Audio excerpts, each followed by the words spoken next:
Shalom, Ubrahá, bênçãos de paz e de tranquilidade para todos. As mais cordiais saudações para os Dito Souza, para os José Rodrigues dos Santos, para os representantes da Gradiva que certamente estão a participar deste evento e ao fim e ao cabo para todos os participantes. Em maio de 2019, eu tive uma situação que foi muito interessante, que foi o doutor Guilherme Valente, da Gradiva, mandou mensagem por interposta a pessoa a dizer que queria falar comigo. Eu fiquei bastante contente, com certeza. No nosso encontro, o doutor Guilherme Valente disse-me que o que gostava que eu fizesse era ler um novo livro do José Rodrigues dos Santos. E eu aí, aquele contentamento todo que eu tive com este convite, desfez-se um bocadinho, porque, obviamente, tendo como tenho a maior consideração, como não podia deixar de ser por José Rodrigues dos Santos, também não deixa de ser verdade que eu tenho uma perspectiva muito particular em relação ao que eu leio. Eu leio muitas coisas, adoro ler, passo tempo a ler, mas as minhas leituras são muito mais na linha de aquisição de informação. Portanto, eu gosto de ler para adquirir informação e um dos corolários disso é que normalmente eu não leio um livro do princípio ao fim, vou ver coisas especificamente que me interessam aqui e ali. Portanto, leio coisas parciais relativamente curtas. E, portanto, a ideia de que eu deveria ler, ou teria que ler, ou me estava a pedir para ler um livro romance de ficção, que, segundo eu percebi imediatamente, os dois volumes juntos, que era o Mágico de Auschwitz e o Manuscrito de Birkenau, tudo junto tinha quase umas 1000 páginas, deixou-me um pouco sem saber o que fazer, não é? Por outro lado, também, quando me foi dito que o tema do livro era o Holocausto, aí eu percebi melhor porque é que, enfim, tinha sido consultado, mas também fiquei um bocadinho assim a pensar, bem, o Holocausto realmente é um assunto que já está tão tratado, já está tão, enfim, é um caminho muito trilhado já. E além disso, tem também a questão de que como é que se faz um romance sobre o Holocausto? Porque é um tema naturalmente pesado. Ora bom, com isto tudo, eu obviamente acabei por aceder a ler o livro, o prestígio do autor assim me sugeria, o poder de persuasão do Dr. Guilherme Valente também assim o obrigou, e eu lembro-me de ir a caminho de casa, ir a caminho da costa, e quando cheguei ali à Avenida Duarte Pacheco, eu vi um cartaz político que revelava bem o meu espírito na altura, a maneira como eu me sentia na altura, que era, o cartaz dizia, tortura não é cultura. Eu dizia, eu ler isto vai ser tortura, e não é cultura. O que eu não imaginava, nessa altura, era o quão horrivelmente enganado eu estava. Enganado em todas estas preocupações que tinha. O que eu não imaginava na altura era que a experiência que eu ia ter a ler estes dois volumes, e em particular o segundo volume que estamos a apresentar hoje, o que eu não imaginava era a profundidade e a intensidade da experiência que foi ler esse livro. E como digo, eu estava enganado em todas estas preocupações que tinha, mas deixem-me explicar.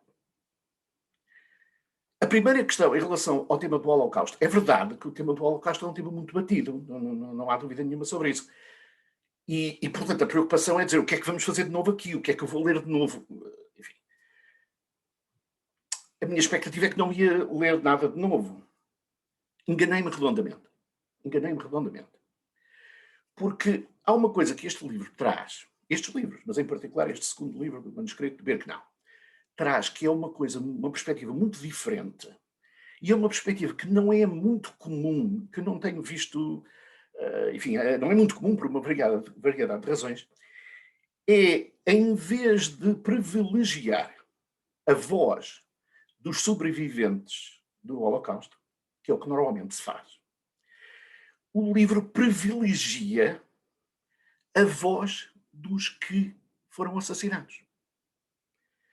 Ou seja, o livro basicamente põe os mortos a falar, se quisermos pôr a coisa assim. Como é que o livro põe os mortos a falar? Reparem, porque é que isto é tão importante? Porque a experiência do Holocausto é uma experiência dos sobreviventes relativamente limitada. Quer dizer, é uma experiência de tortura, é uma experiência de ameaça de morte, é uma experiência horrorosa, mas não é a experiência de entrar numa câmara de gás e de um crematório. Essa experiência, os sobreviventes não a têm. Quem tem é quem foi assassinado. E quem não ficou com possibilidade de testemunhar a isso.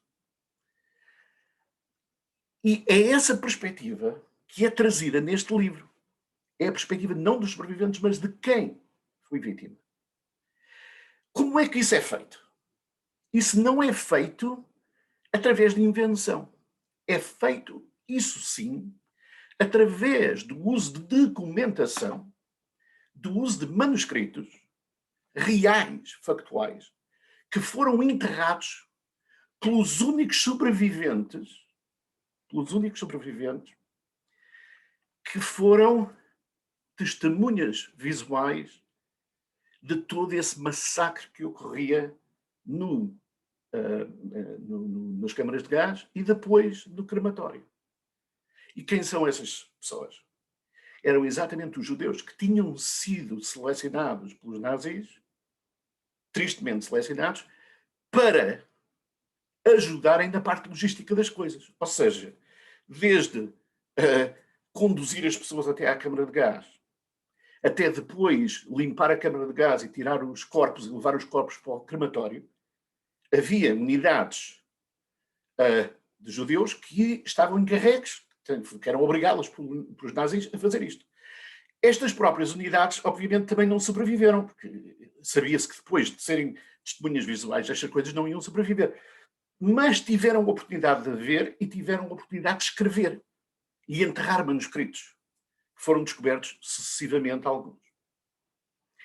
E, portanto, há uma perspectiva aqui completamente única em relação ao Holocausto, que é exatamente dar voz a quem não a tem. E este, não só, se quisermos estatisticamente falando, porque as fontes são muito menos comuns, portanto, é um esforço que é muito mais difícil, muito mais único, mas também, ao mesmo tempo, lida com um dos aspectos mais incómodos do Holocausto para um judeu, que é o facto de haver judeus que tiveram que colaborar nos massacres, não é? Não tiveram uma participação ativa, mas tiveram que colaborar, tiveram que participar. E, portanto, a questão está em uma dualidade de atitudes, se quisermos, ou de sentimentos em relação a estas pessoas. Será que elas são vítimas? São mais vítimas ou são mais criminosos como os outros? Participaram? Como é que definimos melhor? E, portanto, o facto de haver um desconforto tão grande com este grupo de pessoas, são traidores ou são vítimas, também justifica que mesmo os próprios manuscritos que existem não tenham sido muito divulgados e muito analisados, e, portanto, ou seja, na literatura sobre o Holocausto é uma coisa que não aparece muito. E, portanto, imediatamente, este livro tem esse aspecto fundamental e único, não diria único, mas muito, muito pouco frequente, que é abordar tudo do ponto de vista dos sobreviventes. Não do ponto de vista dos sobreviventes, peço perdão, mas do ponto de vista das vítimas. Dar a voz às vítimas. E isso acho que é uma coisa que é fabulosa do ponto de vista mesmo da contribuição para a nossa compreensão do Holocausto. De uma perspectiva um bocadinho menos dramática, se quisermos, porque enfim, o assunto do Holocausto não é um assunto fácil, obviamente. O livro em si tem uma série de características que me levaram a concluir que estava redondamente enganado quando tinha relutância, quando estava preocupado com a ideia de que ia ler um livro de romance e de ficção, e ainda por cima um assim tão grande, não é? Porque eram dois em um na altura. O fluxo da narrativa é absolutamente fascinante. A sensação, a minha questão ao princípio era esta: como é que se faz, como é que se entra num assunto destes, num assunto tão pesado? E o que eu acho genial neste livro é que entra-se de uma maneira muito vagarosa. Quando se começa o livro, passa a expressão, é tudo flores e poesia. Mas à medida que vamos andando, vamos descendo cada vez mais, descendo cada vez mais. E quando se chega ao fim do livro, está-se na escuridão mais profunda, em termos dos acontecimentos do Holocausto. Mas é uma progressão que é fascinante, porque eu senti-me que estava progressivamente a ir mais para o fundo do poço, mais profundo, mais para o... E, portanto, uma maneira, foi uma maneira que eu acho que é muito efetiva de lidar com o assunto. E é uma maneira que ainda é mais efetiva porque este caminho que é percorrido até esse fim do abismo, até essa parte mais funda do abismo, é um caminho que não só tem sofrimento e humilhação e tudo isso, que tem, naturalmente, mas é um caminho que tem amor, é um caminho que tem energia, é um caminho que não é só desespero, mas é um caminho que também é positivo. E é um caminho que, ao fim e ao cabo, nos transmite, ou a mim me transmitiu, o que de melhor e pior a humanidade pode ter. Por um lado, um sentimento de sobrevivência, um sentimento de amor pelo próximo, e por outro lado, a capacidade de uma crueldade inimaginável. Uma outra coisa que me impressionou imenso no livro foi o estilo da escrita. Eu nunca tinha lido livros de José Rodrigues dos Santos, peço imensa desculpa, isso não será assim no futuro. E eu fiquei completamente maravilhado, porque a maneira como o livro é escrito, as palavras, é um saborear das palavras, é um saborear de como as coisas são apresentadas. Eu quase que às vezes tinha a ideia que estava a ler um guião de um filme, porque a cor da apresentação, o detalhe dos sotaques de diferentes pessoas, das línguas, dos aspectos locais, das línguas locais, o impacto visual que é transmitido através de todas estas palavras, a mim deixou-me completamente maravilhado e a sensação que eu tive, se posso usar uma outra analogia, imaginamos que estamos a comer um prato culinário de grande qualidade e que tem umas especiarias especiais aqui e ali, de vez em quando saboreamos, encontramos uma especiaria e depois encontramos outra. Mas é estes sabores, estes paladares que eu fui abrangendo e que fui absorvendo ao longo do livro. Não é só a questão do fluxo da narrativa e do estilo da escrita que muito me cativaram os dois, mas há um aspecto também deste livro que eu acho que é muito importante e que é um bocadinho, que está um bocadinho nas entrelinhas. Está um bocadinho nas entrelinhas. Que é, nós vivemos um momento do ser humano que é um momento complicado. É um momento em que, por um lado, temos uma sensação muito clara da importância do outro ser humano. Reconhecemos a importância do outro ser humano, mas também existe uma capacidade muito grande de ignorar a dignidade do outro ser humano. E este livro traz-nos, dá-nos na cara, se quisermos, esta ideia de que se nós não temos cuidado com o que fazemos e o que pensamos e como agimos, a capacidade da humanidade de cometer as maiores crueldades é absolutamente inacreditável. As palavras têm efeito. As palavras muitas vezes levam a atos. E é importante para nós, no mundo, neste princípio do século XXI, pensar nesta questão. Portanto, eu acho que quem lê este livro não pode deixar de estar impactado pela capacidade de destruição que o ser humano pode ter quando não respeita a dignidade do outro, quando não respeita a diferença. A diferença é digna, a diferença tem dignidade. Como eu costumo dizer, se Deus quisesse que nós fôssemos todos iguais, tinha-nos criado todos iguais. Porque é que Deus nos criou todos diferentes? É porque existe uma dignidade intrínseca na diferença. E este respeito pela diferença é fundamental. E eu, como digo, acho que ao ler este livro sai muito esta ideia de que se nós não respeitamos o nosso semelhante, teremos problemas muito sérios.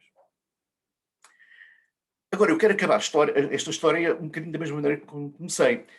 Vocês lembram-se que eu disse que um dia a caminho de casa, passei por a Avenida Duarte Pacheco e vi o tal cartaz: tortura não é cultura. Eu já disse que me enganei redondamente, mas sei um bocadinho a sequência disto. Eu cheguei a casa e, enfim, passado pouco tempo comecei a ler o livro. E é importante mencionar que eu comecei a ler o livro e não consegui parar até acabar. Portanto, demorei 2, 3, 4 dias, já não me recordo bem, a ler o livro. Mas foi ler sem parar, eu não consegui parar. E reparem, eu não consegui parar quando o resto da minha família e provavelmente o resto da humanidade estava a ir a banhos na costa da Caparica. Portanto, a minha casa na costa da Caparica é mesmo em frente do mar. Eu estava a ver o mar, estava a ver o sol bonito, estava a ver tudo, mas eu não saí de casa. Eu estava sentadinho a ler o livro. E não consegui parar. Portanto, esse é um bom testemunho sobre o quão cativante, para mim, o livro foi.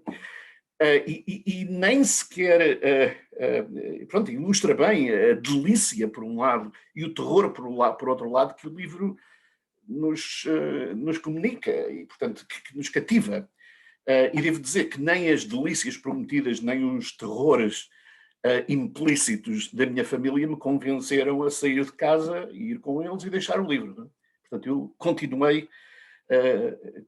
a ler e, portanto, não houve tortura, houve cultura, houve, de facto, uma experiência muito grande. Aos leitores, eu digo, quem quiser ler um livro que seja de entretenimento, mas que também incomoda, um livro que informa, mas que também alerta, este é o livro que tem que ler. Este é o livro certo. Não é um livro fácil de ler, mas é um livro importante de ler. Num universo normal, este livro seria o livro mais famoso. Estes 2 livros seriam os livros mais famosos e mais bem-sucedidos dos 10 livros cristãos. Se vão ser ou não sei. Mas que merecem. E não só em Portugal, mas também a nível internacional. Portanto, para os leitores não podia recomendar mais o livro que recomendo, por um lado, e ao autor, obviamente, agradecer o facto de ter escrito um livro que tanto me sensibilizou, que tanto me interessou.